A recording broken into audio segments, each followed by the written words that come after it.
New York State's Cannabis Control Board moving forward with home cultivation regulations. Good evening, I'm Hannah BUEHLER. And I'm Vebin Cassoon. And the rules laid out today by the Control Board, certified medical marijuana users in New York State will be allowed to have 3 mature marijuana plants and 3 immature marijuana plants. Now, a household cannot have more than 6 plants total. These new regulations now move into the 60-day public comment phase. And the Department of Labor is clarifying what rights you have as an employee now that marijuana is legal for certain uses in New York State.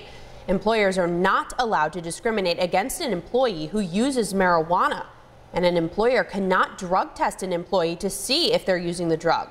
Employers are specifically prohibited from taking action against an employee who uses marijuana outside of work hours and without using company equipment or property. The Department of Labor says there are a few reasons why an employer would be allowed to take action against the employee. First, if the state laws change that make using marijuana illegal once again.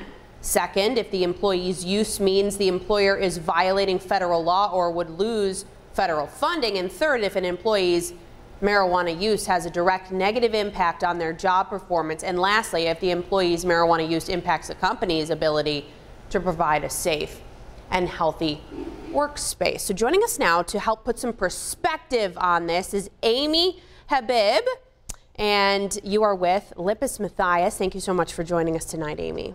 Oh, thank you for having me. So first, we want to dive right into this. What are the biggest takeaways now from this new guidance that was issued by the Department of Health this week?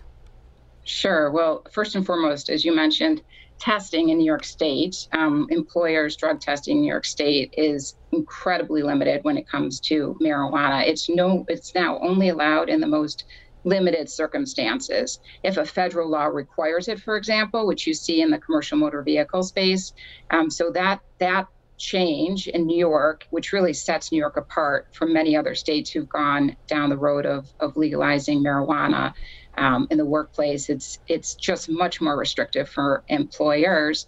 And relative to 2 of the grounds you just mentioned related to when an employer can take disciplinary action, if it sees that an employee's performance is lessened or decreased, or there's a concern around the employer's ability to provide for a safe and healthy workplace.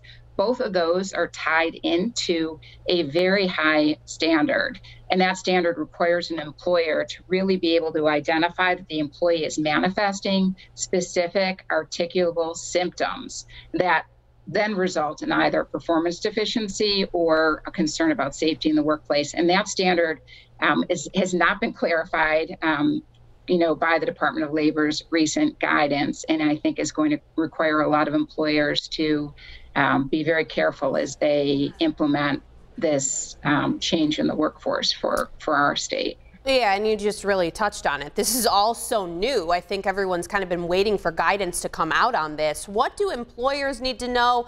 What do employees need to know at this point? So for employers, first and foremost, those who have policies or had policies on drug testing and drug use in the workplace need to take a look at those policies. They probably need to be revised so that they're compliant with the law. And then those who may not have policies, this is the time to get those policies in place. Employers should be very clear around the prohibitions with regard to marijuana in the workplace. As you stated at the beginning, you cannot ingest marijuana during your work day, and that includes even unpaid meal periods or breaks when you may leave the work site, for example, during the workday. And employers need to have a policy that really lays out these restrictions around the use of marijuana during the workday to best protect the employer, moving forward with this change.